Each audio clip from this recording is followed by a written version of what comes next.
بسم الله الرحمن الرحيم. اعلم هداني الله وإياك لأحسن الأخلاق أن من أعظم الآداب 10: الأول: إذا لقيت مسلما فسلم عليه قائلا: السلام عليكم ورحمة الله وبركاته، وإن سلم عليك فقل: وعليكم السلام ورحمة الله وبركاته. الثاني: إذا أردت الدخول على أحد فاستأذن واقفا عن يمين الباب أو يساره، فإن أذن لك دخلت، وإن قيل لك ارجع فارجع. الثالث: سم الله في ابتداء أكلك وشربك قائلا: بسم الله، وكل بيمينك وكل مما يليك، وإذا فرغت فالعق أصابعك وقل الحمد لله.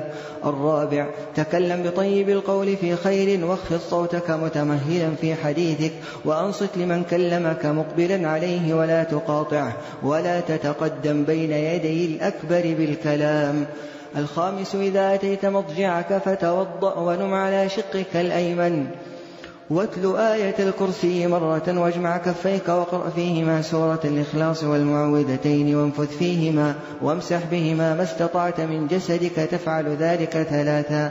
السادس: إذا عطست فغط وجهك بيدك أو بثوبك، واحمد الله، فإن شمتك أحد فقال يرحمك الله فقل يهديكم الله ويصلح بالكم. السابع: رد التثاؤب ما استطعت، وأمسك بيدك على فيك ولا تقل آه.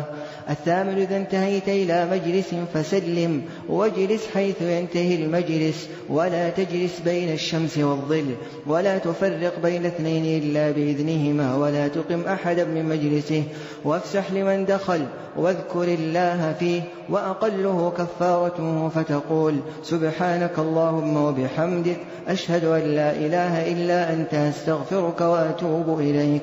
التاسع: أعط الطريق حقه، فغض بصرك وكف الأذى ورد السلام، وأمر بالمعروف وانهى عن المنكر.